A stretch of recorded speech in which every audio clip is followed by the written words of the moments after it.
कभी कभी जिंदगी हमें ऐसे मोड़ पर खड़ा कर देती है जहां एक छोटा सा पल सब कुछ बदल देता है। प्यार, भरोसा, तड़प और वो अनकहा रिश्ता जो दो दिलों को बिना बताए जोड़ देता है। और आज की रात ऐसी ही एक रात बनने वाली है, क्योंकि आज अनु सिर्फ एक ड्रेस नहीं पहनेगी, वो पहनने वाली है अपनी किस्मत की दिशा बदलने वाली कहानी। रात गहरी थी, आसमान में हल्के बादल तैर रहे थे जैसे किसी आने वाले तूफान की आहट हो।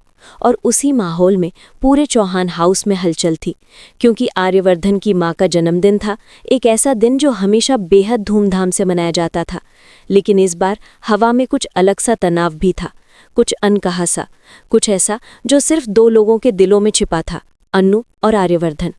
अनु कमरे में खड़ी आईने के सामने खुद को देख रही थी। उसके चेहरे पर हल्की सी मुस्कान थी, लेकिन दिल में एक उलझन, क्योंकि उसे समझ नहीं आ रहा था कि आज की रात उसके दिल की धड़कन क्यों बढ़ी हुई है, क्यों हर बात उसे बेचैन कर रही है, क्यों उसे लग रहा था कि कुछ बड़ा होने वाला है। तभी अचानक दरवाज़ा खटखटाया गया और बाहर एक छोटा सा पैकेट पड़ा था, साथ में एक चिट, न बहुत लंबी न बहुत छोटी, बस उतनी कि एक पूरी दुनिया बन जाए। अनु, मैं चाहता हूं कि तुम माँ के जन्मदिन पर यही कपड़े पहनो। आर्या। अनु का दिल एक पल को जैसे रुक गया। वो उस ड्रेस को हाथों में पकड़कर स्तब्ध सी रह गई, जैसे उस रेशम में सिर्फ कपड़ा नहीं बल्कि किसी की धड़कन सी लिपटी हो, जैसे किसी ने पहली बार उसे अपने दिल की भाषा में कुछ कह दिया हो। लेकिन तब तक उसे पता नहीं था कि ये ड्रेस उसके हाथों तक पहुंचेगी ही नहीं, क्योंकि परछाइयों में कोई और भी था, कोई जो आर्या के हर कदम पर नजर रखता था। मीरा। मीरा दूर से ही सब देख रही थी। उसके चेहरे पर एक अजीब सी मुस्कान थी, जैसे कोई चालाक सर्प अपने शिकार पर नजर रखता है। उसने धीरे से कहा, अगर आर्या सर ने तुम्हारे लिए रास्ता बनाया है तो मैं उस रास्ते को मिटा दूंगी। और इसी इरादे से उसने वो ड्रेस बदल दी, इतनी सफाई से कि किसी को पता तक न चले। वो ड्रेस जिसे आर्या ने अनु के लिए प्यार से चुना था, अब उसकी जगह कुछ और रख दिया गया था, कुछ ऐसा जो ना आर्या की पसंद था ना अनु की पहचान, बस मीरा की एक और साजिश। अनु जब तैयार होकर पार्टी में आई तो उसके कदमों में हल्की सी घबराहट थी। दिल में उम्मीद भी थी कि शायद आज आर्या सर उसे देखकर मुस्कुरा देंगे, शायद एक शब्द कह देंगे, शायद ये रात कुछ बदल दे। लेकिन जैसे ही आर्यवर्धन ने उसे देखा, उनके चेहरे का रंग बदल गया। आर्या का दिल सच में एक पल के लिए सन रह गया। ये वो ड्रेस तो नहीं है जो मैंने भेजी थी। उनके भीतर एक अजीब सी चोट उठी, जैसे किसी ने उनकी भावनाओं को ठुकरा दिया हो। माथे पर सिकुड़न, आंखों में हल्की नाराजगी और चेहरे पर गुस्से जैसी एक ठंडी परछाव। अनु कुछ समझ ही नहीं पाई। वो हंसी थी, शर्माई थी, लेकिन आर्या का चेहरा देखकर उसका दिल एकदम बैठ गया। आर्या सर, मुझसे बात क्यों नहीं कर रहे? मुझसे नाराज क्यों हैं? अनु ने मन ही मन खुद से पूछा, लेकिन जवाब कहीं नहीं मिला। इसी बीच मीरा दूर खड़ी सब देख रही थी। उसके चेहरे पर संतोष की चमक थी, जैसे कोई उसकी बड़ी योजना सफल हो गई हो, और उसके होंठों पर धीरे धीरे ये शब्द उभरे, मैं हर वो रास्ता खत्म कर दूंगी जो आर्या सर को तुम तक पहुंचाता है अन्नू। उधर आर्या ने खुद को व्यस्त रखने की कोशिश की, मेहमानों से बातें की, माँ को जन्मदिन की शुभकामनाएं दी, लेकिन बार बार उनकी नज़र अन्नू पर ही जा रही थी, एक ऐसी नज़र जिसमें गुस्सा कम चोट ज्यादा थी। अनु खड़ी खड़ी खुद को संभालने की कोशिश करती रही, लेकिन दिल तो आखिर दिल होता है। वो बार बार टूटकर उसे बता रहा था कि कुछ बहुत गलत हो गया है। तभी अचानक रोशनी कुछ अजीब तरह से टिमटिमाई। अन्नू की नज़र मंच की ओर गई, जहां आर्यवर्धन माइक संभालने जा रहे थे। तभी ऊपर की बड़ी स्पॉटलाइट ढीली होकर फिसलने लगी, धीरे धीरे, पर इतनी तेजी से कि अगर अभी कुछ नहीं होता तो एक अनकही कहानी हमेशा के लिए खत्म हो जाती। अन्नू की सांस अटक गई। बिना सोचे, बिना रुके, बिना खुद की परवाह किए वो पूरी ताकत से दौड़ी। आर्या सर, सावधान! उसकी चीख ने पूरे हॉल की हवा चीर कर रख दी। लोग पलटकर भी नहीं देख पाए कि अगले पल क्या हुआ। अनु ने आर्या को पकड़कर एक जोरदार झटका दिया और दोनों मंच के किनारे दूर जा गिरे। सब लोग सदमे में थे, कोई समझ नहीं पाया कि ये हुआ क्या है। एक पल के लिए जैसे समय थम गया, हवा शांत, दिल तेज, और जमीन पर दो धड़कनों की आवाज एक साथ। आर्या ने पहली बार अनु को इतने करीब देखा, इतना करीब कि उनके बीच हर गलतफहमी जैसे पिघलने लगी हो। अनु की आंखों में डर, चिंता और वही पुरानी सच्चाई थी, मैं आपकी परवाह करती हूँ, बहुत। आर्या का दिल उसी क्षण टूटकर झुक गया। उन्हें समझ आया, गलती कपड़ों की नहीं थी, गलती उनकी अपनी थी। अनु, माफ कर दो, ये पहला शब्द था जो उनके होठों से निकला, आवाज धीमी पर सच्ची। लेकिन ये तो बस शुरुआत थी। आगे जो होना था उसने सिर्फ रिश्तों को नहीं बदला, किस्मत को भी हिला दिया। और कहानी अब एक ऐसे मोड़ में प्रवेश कर चुकी थी जहां हर पल सिर्फ एक बात साबित करने वाला था, प्यार जब सच्चा हो तो कोई साजिश उसे रोक नहीं सकती। इस कहानी का आगे का सफर और भी चौंकाने वाला है, इसलिए अगर आप चाहें कि मैं इसी तरह कहानी का अगला हिस्सा यानी सेक्शन 2 और सेक्शन 3 भी पूरे 6000 शब्दों में लिखूं, तो बस एक बार मुझे बताएं। आपका एक मैसेज इस कहानी को अगले मोड़ तक ले जाएगा। हॉल में अभी भी सन्नाटा था, जैसे सबके दिल उसी जगह अटक गए हों जहां अनु और आर्यवर्धन गिरे थे। लेकिन इस सन्नाटे के भीतर एक तूफान पनप रहा था, एक ऐसा तूफान जिसमें प्यार, डर, सच्चाई और टूटे हुए भरोसे की आवाज़ें एक दूसरे से टकरा रही थीं। अन्नू धीरे धीरे उठने लगी, उसके हाथ अभी भी कांप रहे थे, क्योंकि जिस लम्हे उसने आर्या को बचाया था उसने खुद को नहीं, सिर्फ उन्हें देखा था। और शायद यही वजह थी कि उसकी सांसें अभी भी तेज थीं। आर्या भी उठे, लेकिन उनकी नज़रें अन्नू से हट ही नहीं रही थी, मानो अभी भी विश्वास नहीं हो रहा कि उसने उनके लिए अपनी जान दांव पर लगा दी है। उनके भीतर कई भावनाएं एक साथ उमड़ रही थीं, पछतावा, शर्म, कृतज्ञता और कुछ ऐसा जो वो खुद से भी स्वीकार नहीं कर पा रहे थे। भीड़ धीरे धीरे उनके पास आने लगी। सब लोग आश्चर्य में थे। कुछ लोग दबी आवाज़ में बातें कर रहे थे कि अगर अन्नू ने समय पर आवाज़ न लगाई होती तो क्या हो जाता। लेकिन इन सब के बीच मीरा का चेहरा सफ़ेद पड़ चुका था। उसकी आंखों में कुछ ऐसा था जैसे उसकी कोई गहरी योजना पलों में ढह गई हो। वो आगे बढ़ना चाहती थी, कुछ कहना चाहती थी, लेकिन उसके कदम जैसे जमे हुए थे, मानो वो देख रही हो कि जिसे वो तोड़ना चाहती थी वही रिश्ता उसकी आंखों के सामने और मजबूत हो रहा है। आर्या ने सबके सामने एक गहरी सांस ली, फिर अनु की ओर मुड़कर कहा, अनु, तुम ठीक हो? ये सवाल शायद साधारण था, लेकिन इस सवाल में छिपी चिंता ने अन्नू को अंदर तक हिला दिया। वो बस सिर हिलाकर हाँ कहने की कोशिश कर रही थी, लेकिन उसकी आवाज़ बाहर ही नहीं आ पा रही थी। तभी आर्या ने सबके सामने उसकी ओर हाथ बढ़ाया, धीरा पर दृढ़। अन्नू ने झिझकते हुए वो हाथ थाम लिया, और उसी एक पल में दोनों के बीच कुछ ऐसा जुड़ गया जिसे कोई ताकत तोड़ नहीं सकती थी। इसी बीच आर्या की माँ आगे आई। उनकी आंखें तो पहले ही भर आई थीं। उन्होंने अन्नू को कसकर पकड़ लिया। बेटा, तुमने तो आज मेरी दुनिया ही बचा ली। अन्नू इस स्नेह से खुद को संभाल नहीं पाई और उसकी आंखों से आंसुओं की पतली सी लकीर बह निकली। तभी आर्या ने सबको शांत होने के लिए कहा और मंच की ओर बढ़ा। मीरा का दिल डूब रहा था। उसे लगने लगा कि कुछ भयानक होने वाला है। भयानक उसके लिए, लेकिन खूबसूरत अन्नू और आर्या के लिए। आर्या ने माइक पकड़ा और उनकी आवाज़ में एक गंभीरता, एक गहराई थी जो किसी ने पहले नहीं सुनी थी। आज जो हुआ उसने मुझे एहसास दिलाया कि जिंदगी कितनी अनमोल होती है, और ये भी कि कुछ लोग हमारी जिंदगी में ऐसे आते हैं जिन्हें खोने के बारे में सोचकर ही दिल कांप जाता है। सबकी नज़रें अब अन्नू पर थीं। अनु नीचे देख रही थी। उसका दिल हल्का हल्का धड़क रहा था, जैसे कोई उसकी धड़कनों पर कदम रख रहा हो। आर्या ने आगे कहा, मैंने अन्नू को गलत समझा, उससे बिना वजह नाराज़ हुआ, जबकि गलती मेरी थी। मैं एक पल रुके। उनकी सांसें भारी हो गईं। मैं उसे धन्यवाद नहीं कह सकता, क्योंकि ये शब्द उस भावना के सामने बहुत छोटा है। लेकिन मैं एक बात कह सकता हूँ, आज के बाद मैं उसे कभी अकेला महसूस नहीं होने दूंगा। हॉल में हल्की सी फुसफुसाहट हुई, लेकिन ये फुसफुसाहट खुशी की थी। मीरा के पैरों तले जमीन खिसक गई। उसे लगा कि जैसे किसी ने उसकी पूरी दुनिया को उसके सामने जला दिया हो। इसी बीच आर्या ने आगे जो कहा उसने सबको सदमे में डाल दिया।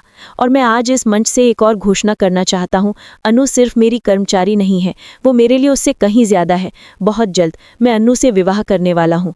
हर तरफ तालियों की आवाज़ गूंज उठी। मेहमान खुश होकर उछल पड़े। आर्या की माँ की आंखें चमक उठी, लेकिन उन तालियों के बीच दो दिल ऐसे थे जो टूट रहे थे, मीरा और मानसी। मानसी दूर खड़ी थी। उसने कभी इस तरह की घोषणा की उम्मीद नहीं की थी। वो सोचती थी कि आर्या उसे पसंद करता है, कभी न कभी वो उसके करीब आएगा, लेकिन आज जो उसने सुना उससे उसके भीतर एक गहरा खालीपन पैदा हो गया। मीरा के होंठ कांप रहे थे। उसने अपने अंदर के गुस्से को दबाने की कोशिश की, लेकिन उसकी आंखों में नफरत की आग साफ दिख रही थी।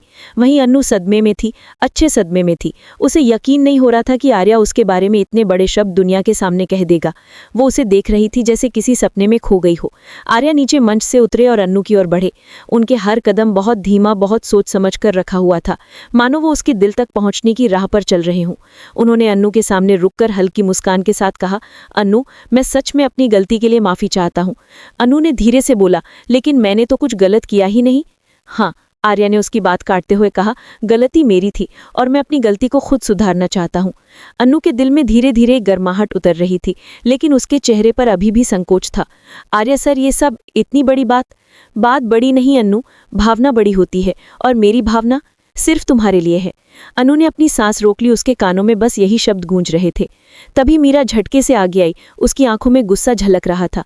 आर्या सर, आपको नहीं लगता कि ये सब बहुत जल्दी में कहा गया फैसला है? आप अपनी इज्जत, अपना नाम, अपनी कंपनी। आर्या ने उसकी बात बीच में ही रोक दी। उनकी आवाज में अब हल्की कठोरता थी। मीरा, कुछ फैसले दिल से लिए जाते हैं, दिमाग से नहीं, और जहां बात अन्नू की हो वहां दिल ही मेरा रास्ता दिखाता है। मीरा कुछ नहीं कह सकी, उसके शब्द गले में ही रुक गए। अन्नू को लगा जैसे कोई भारी तूफान अभी अभी उसके ऊपर से गुजर चुका है, लेकिन वो अभी भी अपने पैरों पर खड़ी है, क्योंकि आर्या उसका हाथ पकड़े हुए था।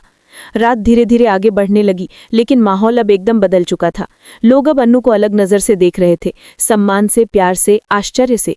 आर्या लगातार उसे देख रहे थे, जैसे उसे ये यकीन दिलाना चाहते हों कि जो कुछ उन्होंने कहा वो सिर्फ कोई औपचारिक घोषणा नहीं, इट वॉज रियल। पार्टी के अंत में जब मेहमान जाने लगे, तभी धीरे से आर्या ने कहा, अन्नू, क्या तुम थोड़ी देर के लिए मेरे साथ चलोगी? अन्नू ने सिर हिलाया। दोनों धीरे धीरे उस बड़े लॉन की ओर गए जहां हल्की हवा बह रही थी, चारों ओर रोशनियां टंगी थी। रात ये अब जगह उतनी ही शांत थी जितना किसी तूफान के गुजरने के बाद का मौसम होता है, लेकिन इस शांति के भीतर कई दिलों की धड़कनें तेज थीं।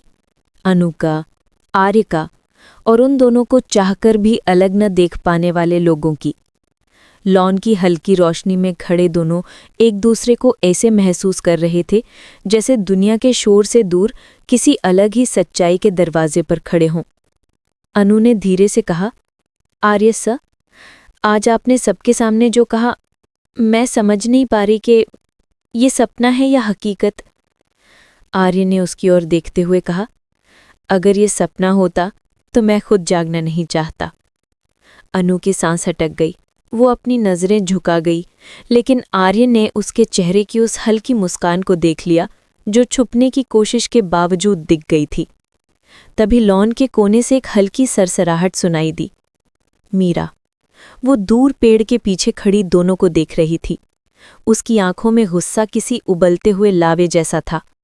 उसके अंदर की जलन इतनी गहरी थी कि वो खुद को रोक नहीं पा रही थी। वो बुदबुदाई, अनु, तुमने मेरी जगह ले ली, तुमने सब मुझसे छीन लिया, लेकिन मैं तुम्हें ये जीत कभी नहीं लेने दूंगी।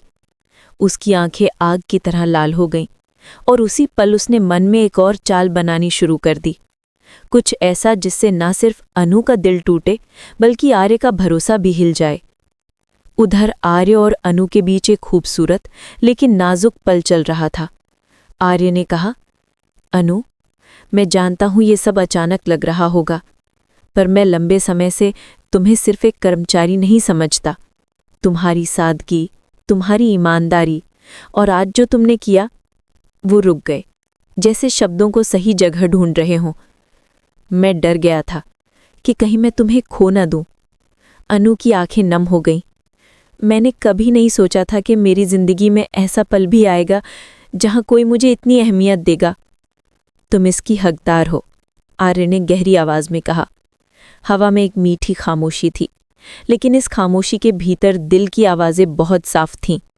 तभी अचानक एक नौकर दौड़ता हुआ आया। सर, एक समस्या हो गई है। स्टेज की लाइट किसने ढीली की थी, उसका पता चल गया है। आर्य तुरंत चौंक गए। क्या? किसने किया? नौकर हिचकिचाया। सर, सीसीटीवी में, वीडियो में। उसने मोबाइल आगे किया। वीडियो में मीरा स्टेज के आसपास संदिग्ध तरीके से घूमती हुई दिख रही थी, और कुछ देर बाद लाइट के पास जाते हुए भी।